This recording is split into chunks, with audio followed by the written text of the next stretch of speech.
कारण नवीन SOP नुसार हे अर्ज बनवला।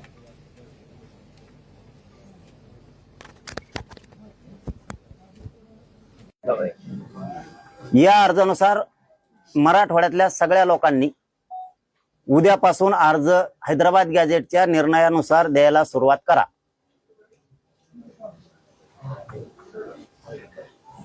ज्यांच्या नोंदी नाहीत त्यांच्या भावकीत निघलेल्या आडनावाच्या नोंदी असल्या, मराठवाड्यात माणसं इकडे तिकडे गेलेले आहेत बरं करायला।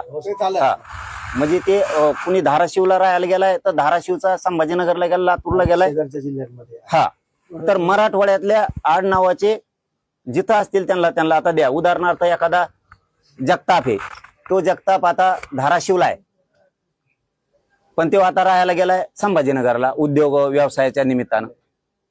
कुणी संभाजीनगरचा आहे तो पुण्याला गेलाय, कुणी संभाजीनगरचा नांदेडला गेलाय, हिंगोली परभणीत गेलाय, लातूरला गेलाय, बीडला गेलाय, जालन्यात गेलाय। तर मराठवाड्यातले माझ्या सगळ्या बांधवांना मला सांगणं, मी लाडसाहेबांसमोर सांगतोय, त्यांनी सांगितलं अर्ज करायचं, मी त्यांना विचारल्याशिवाय करायला सांगणार नव्हतो। मी मराठा समाजात सांगितलं होतं, पण आज जाहीरपणाने सांगतो, आपण हे आम्ही सुद्धा आपल्या सोशल मीडियावरती सगळे व्हायरल करणार आहेत। यानुसार अर्ज करायला सुरुवात करा, आणि ज्यांच्याकडे नोंदी नसतील त्यांनी शपथपत्र पण याच्यात दिलंय, ते शपथपत्र घेऊन त्या आधारे अर्ज करा। मग तिथून पुढे सांगूयात आपण सुद्धा की निघाले नाहीत म्हणून। यावेळी महाराष्ट्र सरकारचे शिष्टमंडळ सन्माननीय प्रसादजी लाड हे आंतरवालीमध्ये दाखल होताच त्यांच्या पाटलाच्या सोबत सरपंच पांडुदादा कायम आणि त्यांनी स्वागत केलं। ह्यावेळी पाटलांचं त्यांनी हार, शाल, श्रीफळ देऊन पाटलांचं स्वागत केले। पाटील यांना प्रसाद लाड म्हणाले, पाटील तुम्ही आम्हाला जेव्हा आवाज द्याल तेव्हा आम्ही येऊ। छत्रपती शिवाजी महाराजांची मूर्ती देऊन पाटलाचं स्वागत केलं। यावेळी महाराष्ट्र सरकारचं शिष्टमंडळ सन्माननीय प्रसादजी लाड त्यांच्यासोबत त्यांचे सर्व सहकारी, भाजपचे जे सर्व अध्यक्ष असेल किशोरजी शिताळे, छत्रपती संभाजीनगरचे किशोरजी शिताळे व बदनापूरचे लोकप्रिय आमदार सन्माननीय नारायण भाऊ कुचे व प्रसाद लाडसोबत सर्व सहकारी, पोलीस बांधव, हा मोठा तगडा बंदोबस्त पोलीस थापा सर्व जण आंतरवालीमध्ये पाटलांना भेटण्यासाठी आले व जरांगे पाटील यांच्यासोबत चर्चा केली व हैदराबाद गॅजेटच्या नुसार त्यांनी एक अर्ज दिलेला आहे। तो अर्ज भरून आपल्याला नोंदीचे जे काय असेल ते कामं करायचे असेल त्यांनी सांगितलेले आहे। त्यावेळी त्यांनी सरपंच पांडुदादा तारक आंतरवालीचे यांच्या निवासस्थानी जेवणाचा आस्वाद घेतला। यावेळी सर्व सहकारी मित्रमंडळ होते। कारण नवीन SOP नुसार हे अर्ज बनवला।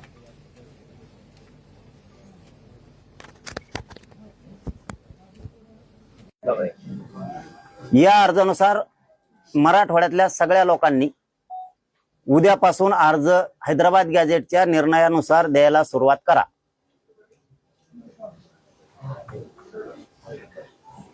ज्यांच्या नोंदी नाहीत त्यांच्या भावकीत निघलेल्या आडनावाच्या नोंदी असल्या, मराठवाड्यात माणसं इकडे तिकडे गेलेले आहेत बरं करायला।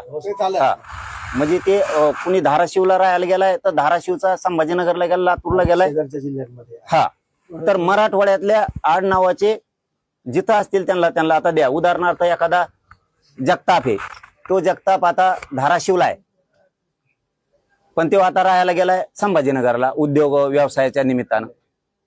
कुणी संभाजीनगरचा आहे तो पुण्याला गेलाय, कुणी संभाजीनगरचा नांदेडला गेलाय, हिंगोली परभणीत गेलाय, लातूरला गेलाय, बीडला गेलाय, जालन्यात गेलाय।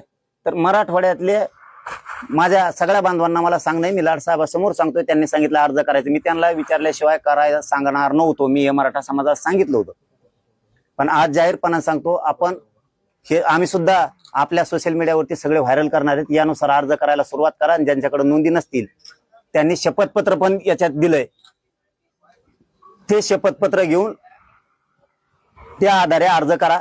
मग तिथून पुढे सांगूयात आपण सुद्धा की निघाले नाहीत म्हणून।